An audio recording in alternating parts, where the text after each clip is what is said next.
مگر سوچا کبھی کہ موت کے لیے بھی کچھ تیار کیا ہے؟ یہیں پر حضرت سیدنا ابو بکر صدیق کی بات مجھے یاد آ رہی ہے۔ حضرت سیدنا ابو بکر صدیق رضی اللہ تعالی عنہ حضرت اپنے خطبے میں اکثر فرمایا کرتے تھے۔ حضرت ابو بکر صدیق نا جب بھی لوگوں کے ساتھ مخاطب ہوتے، لوگوں کے ساتھ گفتگو کرتے، تو حضرت سیدنا ابو بکر صدیق اپنے خطبے کے اندر یہ لفظ اکثر بیان کرتے تھے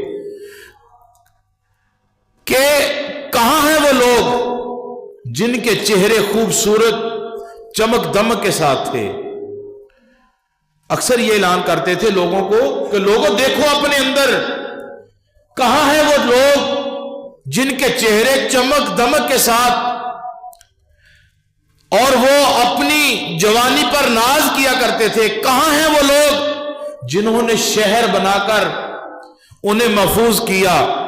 کہاں ہیں وہ بہادر جو بڑھ چڑھ کر لوگوں سے لڑائی، ناجائز لڑائی لیا کرتے تھے؟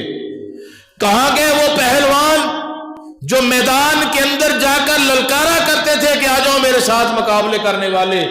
آج دیکھو قبروں کے اندر مٹی کے نیچے پڑے ہوئے ہیں۔ کدھر گئے وہ لوگ؟ لیکن ایک انسان ہے سمجھتا ہی کچھ نہیں ہے، زمانے نے ان کو تباہ کر دیا، قبروں کے اندھیروں میں جا پڑے۔ تو لوگوں جلدی کرو، اپنی جانوں کے لیے کوئی نجات کی صورت تلاش کر لو۔ یہ کس کے جملے ہیں؟ حضرت سیدنا ابو بکر صدیق کے جملے ہیں۔